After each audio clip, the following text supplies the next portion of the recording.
Okay, good afternoon. I told you guys that I was going to record this today so that you could move on with the demo so we could get to the project.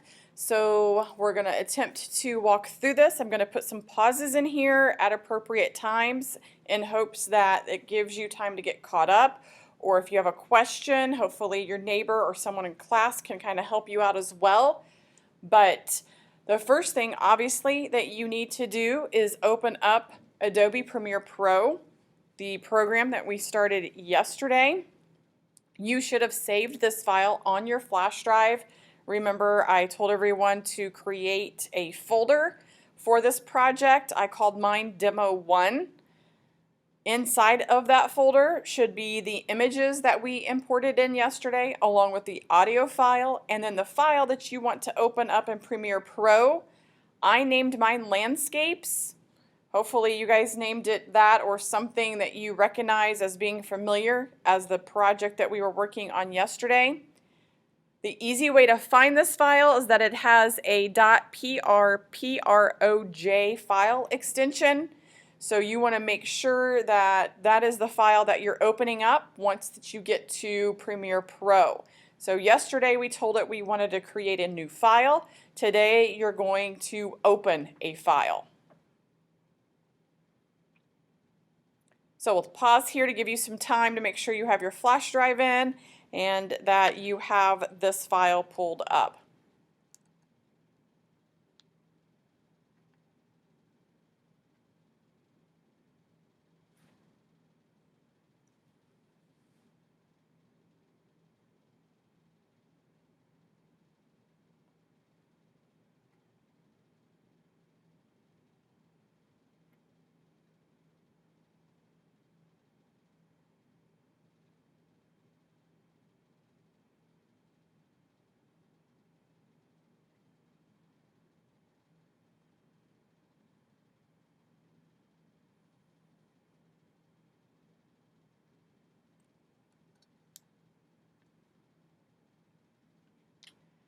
Okay, hopefully everyone got their file opened. Now, here is something else that sometimes you run into. I know yesterday we talked about creating that folder called Demo 1, making sure all of your files were in that folder. So in that folder, of course, is your picture files, is the Premiere Pro file, and your audio file. If you're to this screen in Premiere Pro and you do not see down here in your project tab that I'm circling, if you do not see your images and your audio, it might just be white pages with a question mark on it. That means Premiere cannot find your files, that you did not put all of your files in the same folder yesterday. So if that's happening to you right now, what you need to do is just close out of Premiere Pro,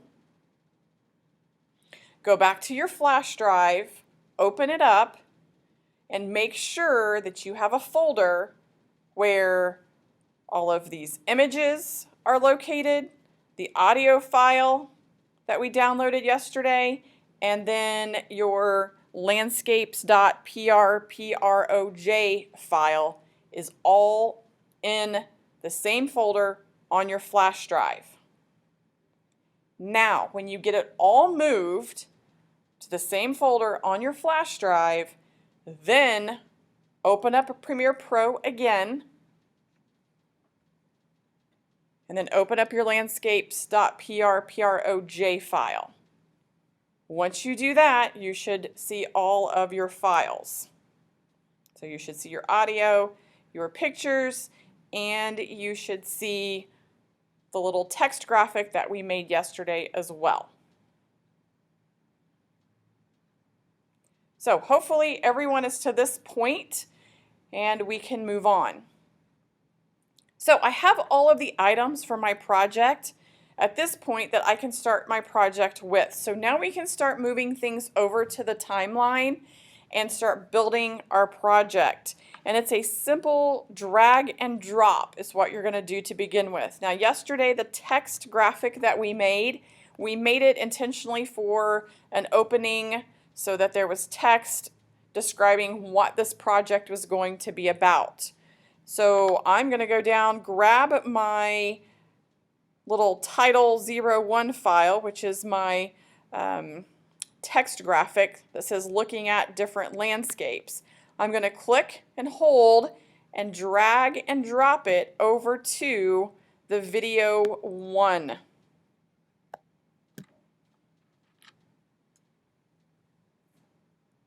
So once I drag and drop it to the video 1 line in my timeline, in my little preview area, it shows me that there is my text. Now, I can press the play button and it's going to tell me or show me how long this plays. It should definitely play long enough, and this is just your general rule of thumb with any text. It should play long enough that the person watching can read it. Now, what you have to keep in mind are some of us are really fast readers and some of us might be a little slower reading. Okay, so I always think about, I'm a fast reader, so I can read through this really quickly, but I probably want to add a few more seconds onto this at the end just to make sure that people who are not a fast reader still can read the text. So when I'm looking at this particular one, I can see how long this lasts on the timeline up here. So I can move the timeline with the playhead as well. That's what this little indicator up here on the timeline that I'm moving back and forth is called. Okay, so I can see on the timeline how many seconds that is lasting. If I'm deciding that that's not lasting long enough or that it's too long, I can make an adjustment to that. This is not set in stone.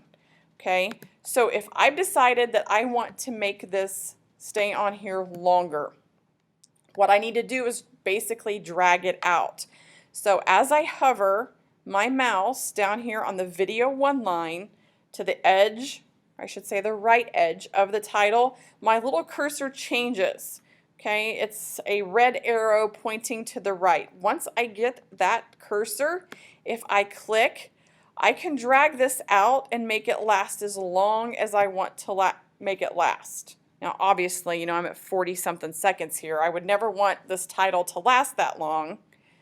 Okay, but I'm just showing you how you can manipulate either making text last longer or, same principle, you're clicking on the edge of that graphic.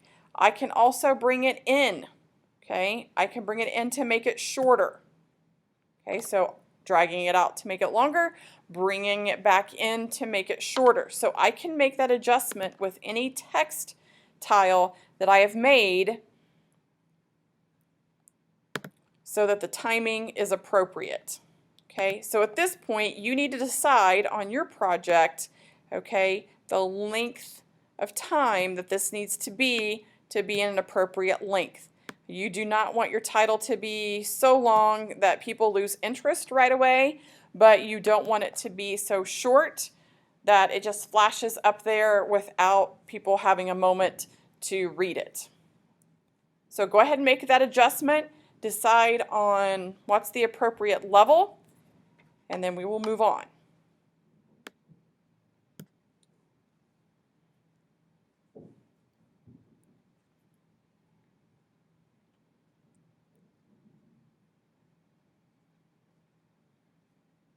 All right, so I've got my title in. Great. Now let's put some content in here so it makes a little more sense as far as what I'm putting together and what I'm doing.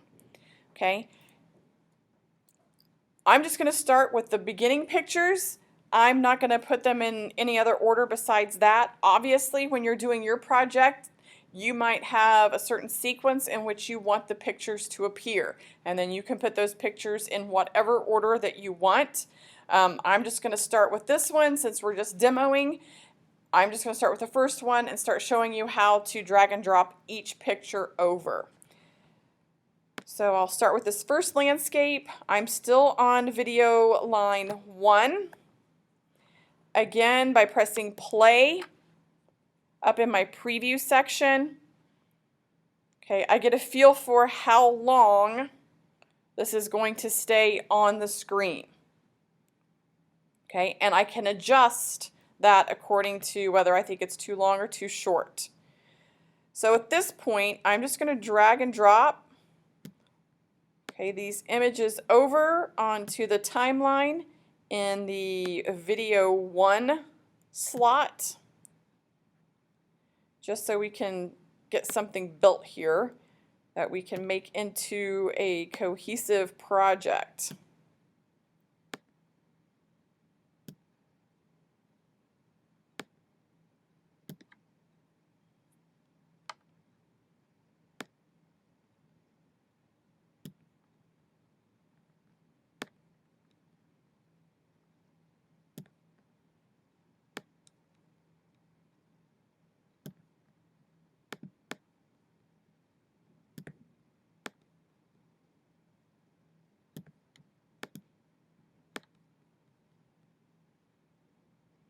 Notice also, hopefully you're noticing as you're clicking on these images, remember yesterday the source window up here was just blank. What you should be noticing as you're clicking on these pictures, that source window is actually changing and updating to what it is that you are clicking on.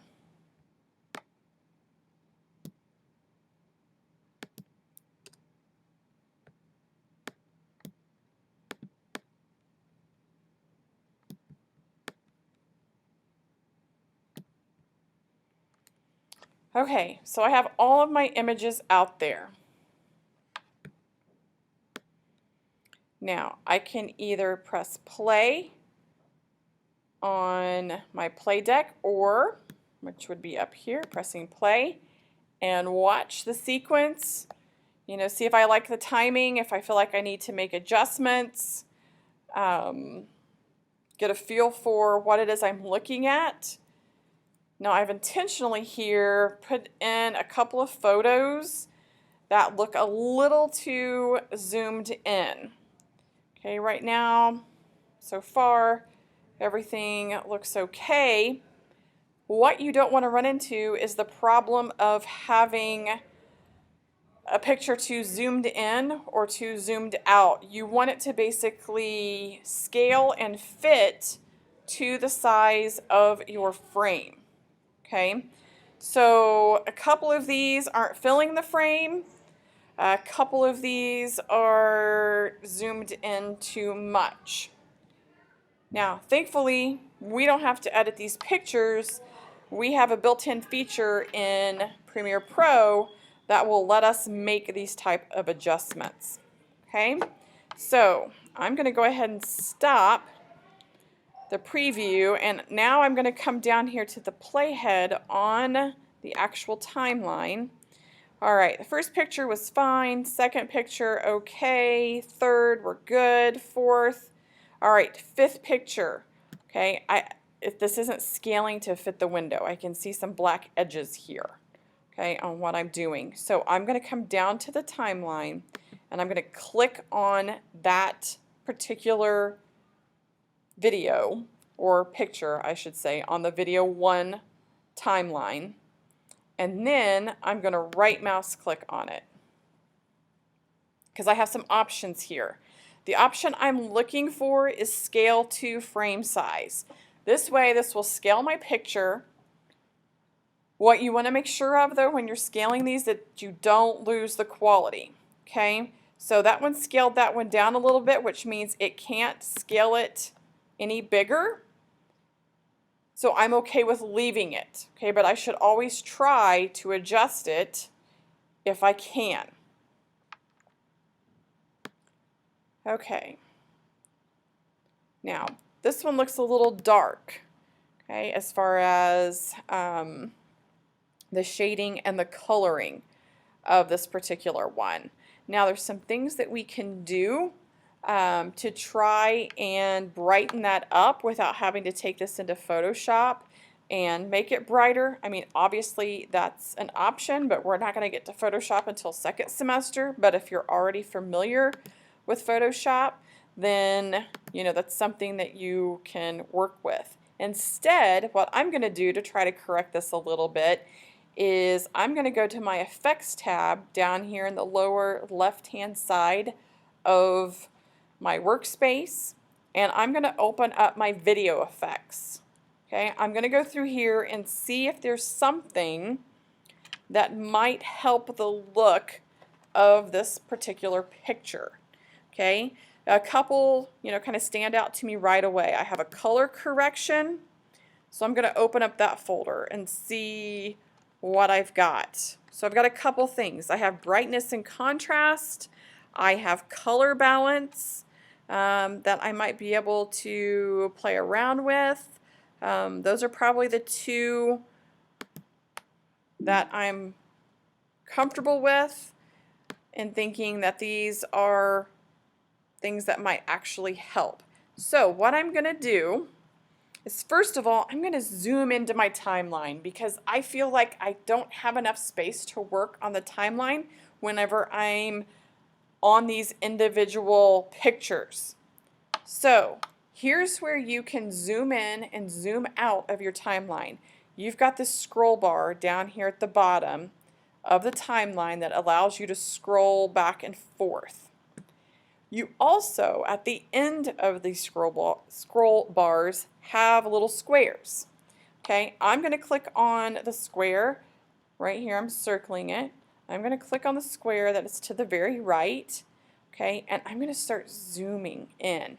When I do that, notice the timeline doesn't change. This doesn't make the project last longer. It's just zooming me in onto the timeline so that I can see things better. Okay, because once I start adding stuff to my timeline, a lot of times, especially when you're looking at the timeline, you're trying to get things to fit just right, zooming in, okay, really helps.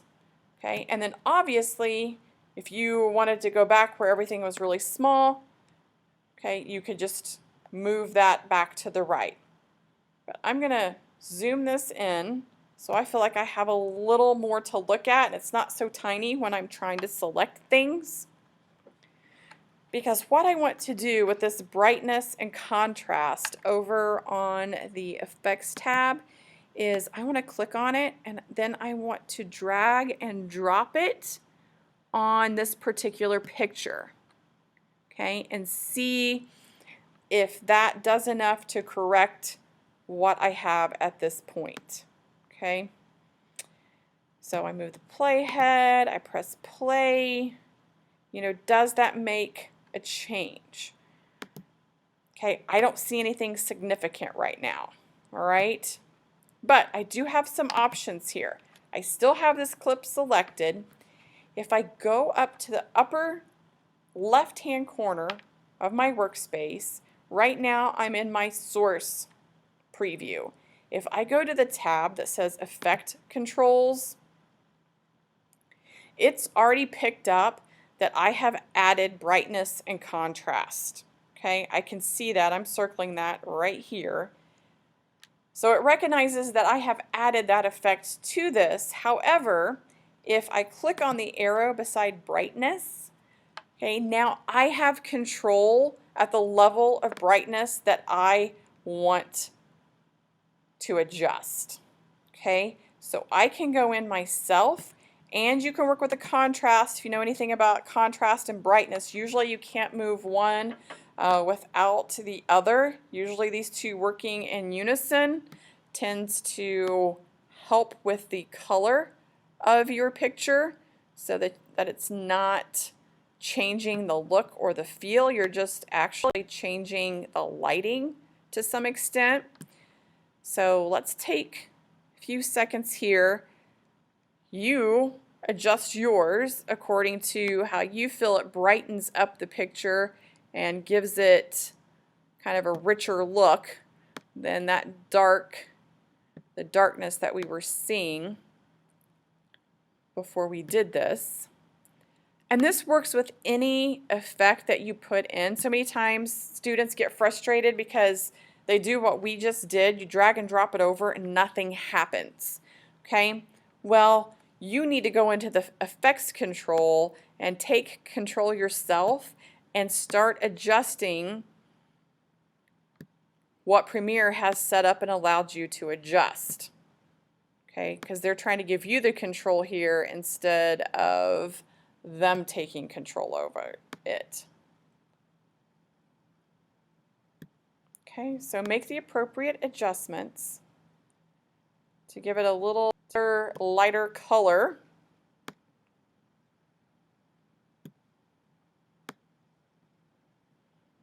You know, play with both spectrums, both ends of this, so you get a feel for, you know, what brightness and contrast actually does to your picture.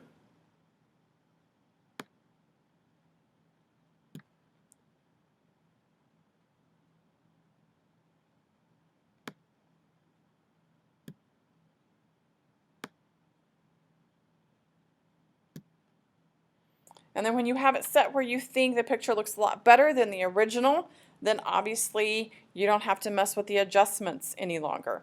You do have an undo, okay, or reset, so you can reset it back to the original. If it gets completely out of whack, then you always have the reset button to go back and take it to the original. So keep that in mind as well. Now I have another one down here called color balance. I think I'm just going to drag and drop that over to this particular picture as well, because I want to show you all of the other options that you have. I mean, brightness and contrast, okay, those give you a certain spectrum. Okay, if you want to get even further into that, okay, you have this whole option of color balance where you can go in and you can play around with and adjust the different tones or the different colors that make up a picture. Okay, so I just wanted to give you an idea of some of the options that you have when you're looking at all of the effects. Okay, drag and drop it over, and then don't forget that you have the effects control tab up here so that you have control and you can move and manipulate things the way you want them moved. Okay? All right. Now, when I play this, I'm going to keep going because I wanted to fix that picture. As I keep going, so far the pictures look okay. This one, I'm going to see if I can scale this in any further. We'll see by me selecting the picture and telling it to scale to frame size. Yeah, that one made it a little bigger. So I'm definitely going to tell it to scale to frame size so that it fills up more of the space. It's a little more zoomed in. So I've got that picture set. Let's keep on moving across. This one has a little area around it too. We'll see if I right mouse click on this picture, if it scales it. No, it actually makes it smaller. So I'm going to take the scale to frame back off and keep the original. And then I keep going. All right, here's the picture that I really want to show you the adjustment that can be made. Okay, this one is really zoomed in, especially because the project you're going to be working on, a lot of the pictures that you're going to be putting in have people in them. And sometimes you get a picture that it's zoomed in so much that, you know, someone's head is taking up the entire frame, and that's not the look you're going for because it's zoomed in so much. So on the rainforest picture, let's go ahead and click on that clip in the video 1 line. Let's right mouse click and go scale to frame size. Okay, see how that zooms that back out? I know we do have the space on the sides, but at least we get a bigger picture of what is going on within the frame, within the picture. Before, it was just really zoomed in. It was difficult to see everything that was going on. And these are just things that you're going to have to play around with and manipulate and decide if this is really a picture that you want to use or if you want to replace it with a completely different picture. Okay, so like I said, unless you're a Photoshop guru and you already know Photoshop and you go in and make the adjustments in Photoshop and then bring the pictures in, I always suggest when you're doing projects and you're searching for specific pictures of specific things, maybe save more than what you think you will use. Because if you run into instances where, like the rainforest picture is, it's zoomed in too much, and then when you tell it to scale to frame size, you don't necessarily like it that it has a lot of, you know, empty space within the frame. then you have some other options of pictures to choose from. Okay, I'm not saying this is good or bad to have the empty space on the sides, but typically, you know, we like to fill a frame. These pictures that fill the entire frame just kind of have a warmer, better feel to them. They feel connected. And then when we get to the ones that, you know, have some extra space on the sides, feel a little disconnected than the ones that don't, that actually fill the frame. I mean, the whole idea of widescreen, right, is to fill the frame, to get as much in that frame as we can possibly see. So personal preference, and I think you'll find your personal preference, will be finding pictures that fill the frame. If the scale to frame size doesn't work, you know, hopefully you've saved more pictures that you like that you can replace in and out so that you have some pictures to play around with and make sure that you have enough pictures that actually fill the frame. It's just, it is really disconnected when you try to put the whole project together and you have all these different pictures with different sizes. And for this particular project, I did that intentionally so you could see that. I didn't want to start off with, oh, here's all the perfect ones, and then you guys run into issues where you had pictures that had, you know, a lot of empty frame space. Or you had pictures that were really zoomed in and you didn't know what to do with them. Okay? All right, so we've got all of our pictures on the timeline. We've made some color corrections, so now you're a little familiar with the Effects tab and specifically the video effects that you can apply to individual pictures, or when we get to video, it'll be for video clips as well. The other part of this that makes this really kind of dull and uninteresting is the choppiness between each picture. Okay, we don't have any type of transition that is occurring between each picture. It's just kind of flat. Now, sometimes we're going for that effect. I mean, we've talked enough in here about camera angles, camera movements, different effects that you're looking for, and when sometimes things work out really well by using kind of a flat idea, if you're trying to convey something that is boring, then that's always a good effect to go after. Now, when we start talking about transitions, however, I also have to give the warning, you know, you don't want to overuse transitions either. By overusing, that typically means that between each picture, in this instance, you use a different transition for each one. That's a little overkill and it's a little much on the senses. So I usually say it makes a more cohesive type project if you are picking just maybe one or two transitions that you're using throughout the project instead of using lots and lots of transitions. Then the distraction becomes the transition instead of the focus being on the pictures that you have within your project. So let's take a look at the options that we have for our transitions. We're going to go back down here to the Effects tab in the lower right hand corner. I'm going to go ahead and close up the Video Effects folder by pressing the arrow beside of it, just so that kind of goes away and gets out of my way. And next I have my video transitions. Now, there's not very many folders, but as you guys start opening up these folders, you're going to notice that there are a lot of different transitions in each of these folders. So you do have quite a bit of options. Okay. Now, my particular style is that I like subtle transitions. I don't like in-your-face transitions unless in my project I'm trying to really emphasize something, and then those really obnoxious in-your-face type transitions work out well because it catches your audience attention.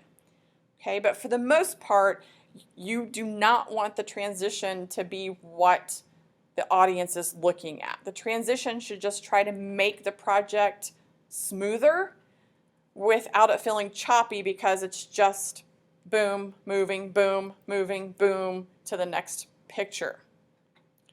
So I'm going to use something basic. You guys can pick the type of transition that you want to use. One of my favorites is cross dissolve, which is very subtle. So I'm going to open up the dissolve folder and I'm going to cross dissolve, and works the same way as the video effect did. I'm going to drag and drop. So I'm going to drag and drop one at the very beginning. So right in front of my kind of title slide that I made, I'm going to drag and drop it in front of that. That way I kind of have a slow, if I rewind this back to the beginning and play it, I kind of have a slow fade in. Okay, instead of it just chops starting at the very beginning. And then I'm going to add this cross dissolve between each picture. Okay, so I'm dragging and I'm dropping this over. You can see the line that divides each picture, okay, because you're still zoomed in to each of the picture clips.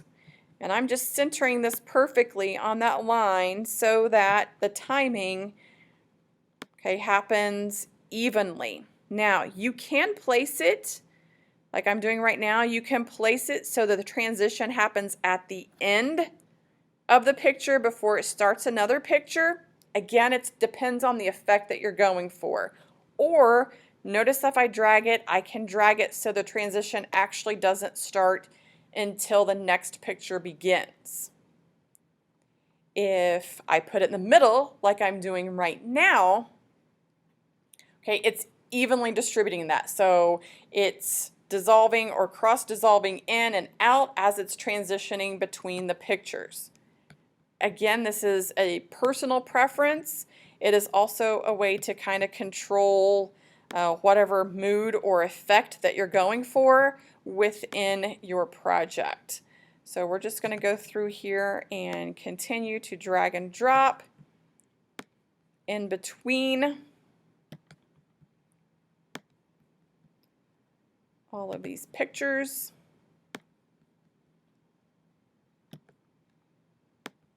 And when I get done, of course, I want to start at the very beginning and press play and just see what it actually looks like. Okay, so now I can see the cross dissolve. Okay, again, you can notice this is a really subtle transition. If you've picked something else, like in the page peel or slide or the 3D motion folder, okay, those aren't as subtle, but again, it depends on what type of mood, what type of message that you're trying to convey, on the type of transition to pick. The key thing is really not to overuse transitions, which means don't use a bunch of different types of transitions. You know, stick to a couple of different ones if you want to change it up a little bit, but don't, between every picture, use a different transition, because then it does become very distracting. But right now, okay, a lot of these landscapes are calming landscapes. I've got a calming transition. I don't have anything, you know, that's flying around and zooming in and out and going crazy. Calming landscapes, calming transitions.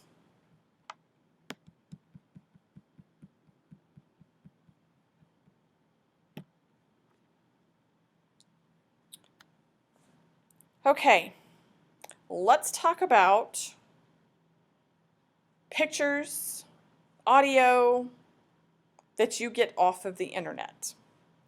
Now, those are things that you have not created yourself. Okay? Now, when you start making video clips yourself, then, you know, you can give yourself credit for being the director, the camera operator, all of those wonderful things. But for this first project, you're going to be going out and getting audio and picture clips from the internet. So you need to give credit where credit is due. Luckily, within Adobe Premiere Pro, we have the option to make a roll credits section at the end of our project. Okay, and you're always going to have to do a credit section at the end of every project that you do, whether you're crediting yourself or whether you've gotten music from someplace off the internet, if you've gotten pictures off the internet. You need to keep track of where you got those so that you can give credit to those artists. So let's take a look at how we would create, after our last little picture here, how we would create a credits slide. So I'm going to come all the way off of the edge here with the playhead to where I have just a black screen, because that's really what we want. It's a lot easier to read than it is text over a picture, which we'll get into how to do text over a picture as well. But for right now, let's focus on creating those rolling credits that we always see at the end of movies, because we definitely want to do that with ours as well.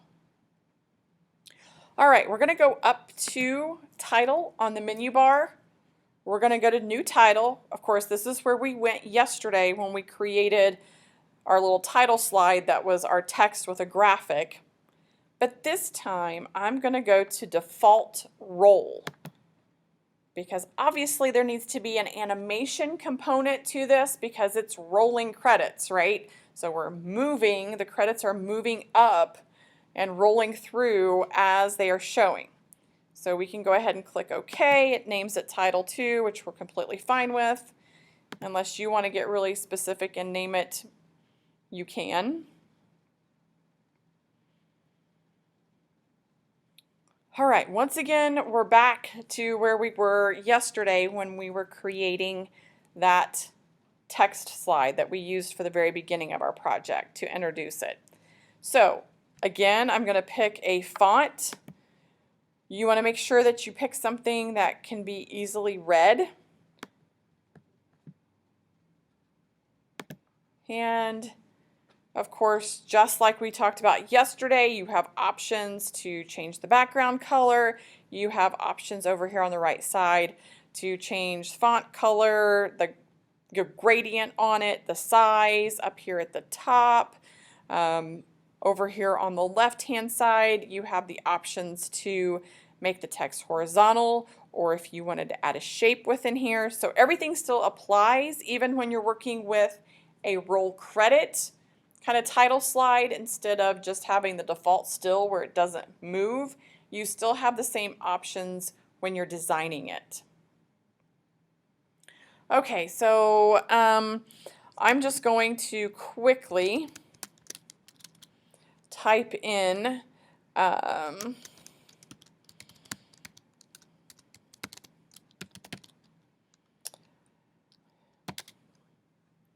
couple of lines here just so you can see how this works. These are going to be generic because you're actually going to have to copy and paste in either the website name or the web address itself. But this right now is just to show you how it works.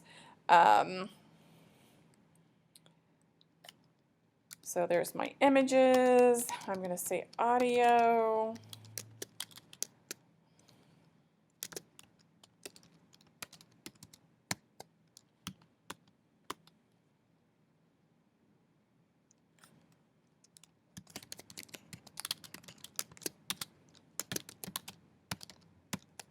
I just want to get enough lines of text. Notice how I'm pressing enter twice between each line. I want to give some space here. You don't want your text just stacked on top of each other. Plus, okay, the more space you put between each line is going to be more of the animated effect, if you will. So if I want to say that some of these pictures were from me,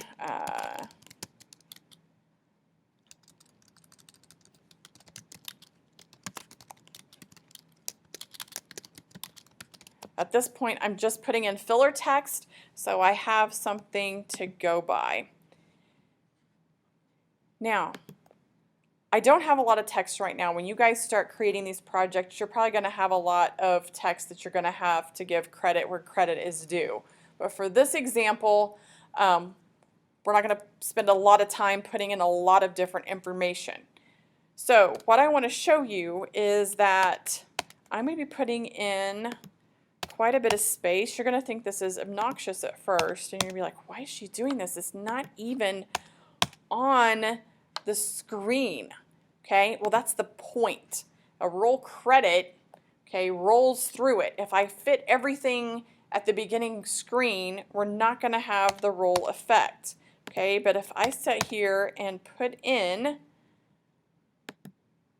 you know, significant space between each line, it's going to add to the effect of rolling, okay, or rolling through it.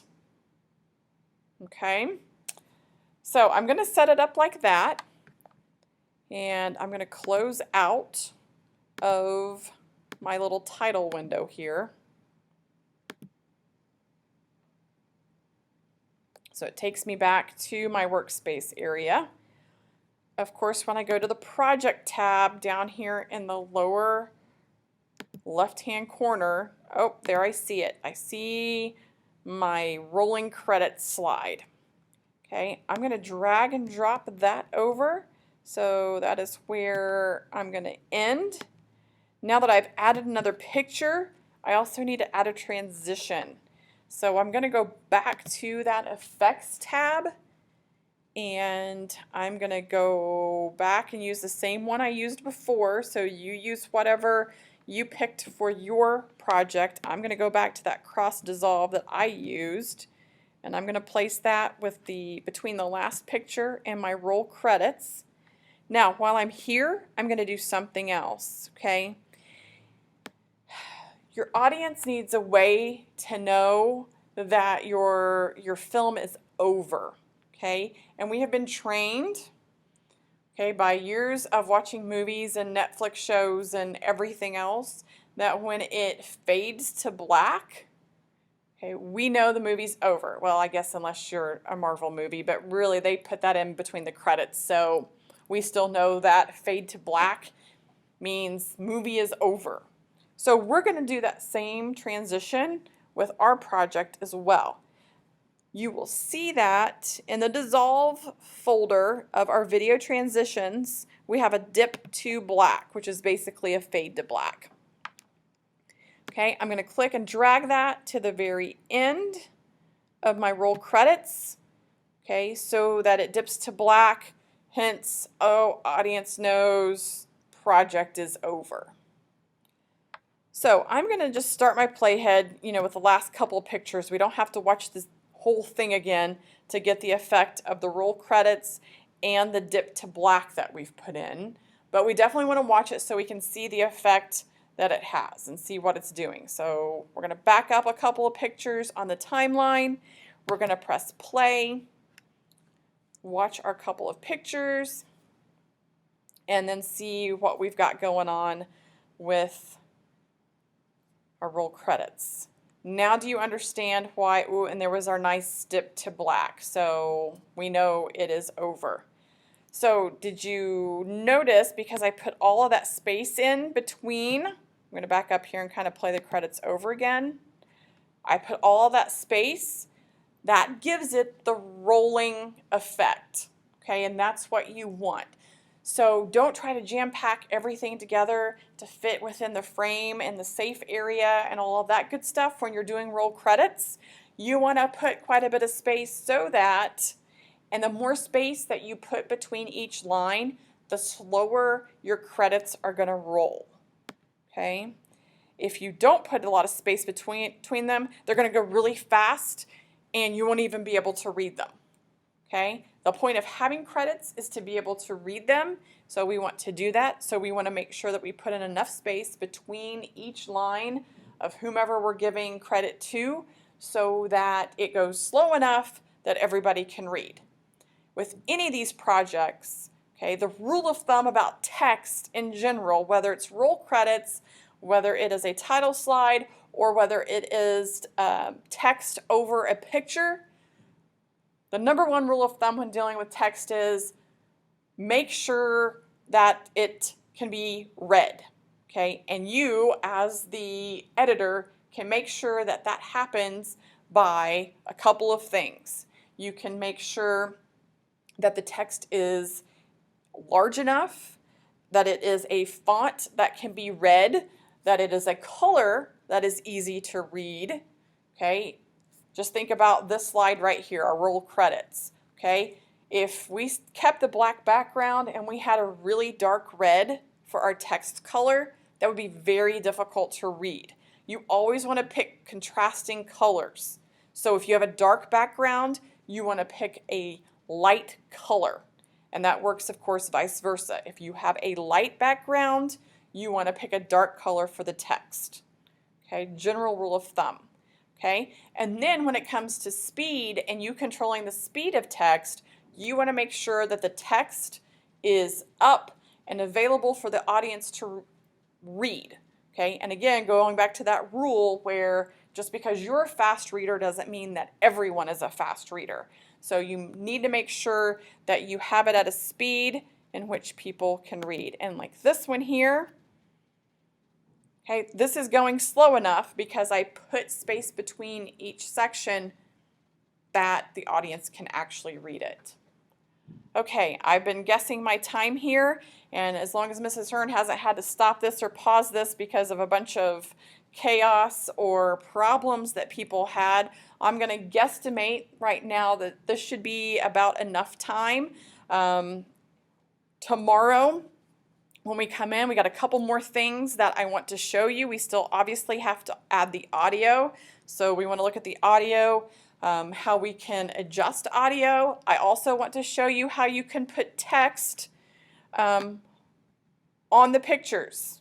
Okay, we're going to get into how to use video lines 2 and 3 as well, so that not only do we have text in a credit format or in like our text with graphics that we had at the very beginning, I'm going to show you how you can put text in between pictures and how you can put text so that it looks like it's basically right on top of a picture. So if I wanted some text on this road, okay, I could do that as well. So those are some things that we're going to go over tomorrow in class. So you need to make sure today that you save the project, make sure it is saved on your flash drive so that tomorrow we can pull this up and we can finish the demo and you can get started on your project, because I know that's what everybody wants to do anyway. Okay, so hopefully this has been helpful. I hope I took enough pauses and went slow enough. I'm sure you guys will tell me about it if I didn't. Okay, so see everybody tomorrow.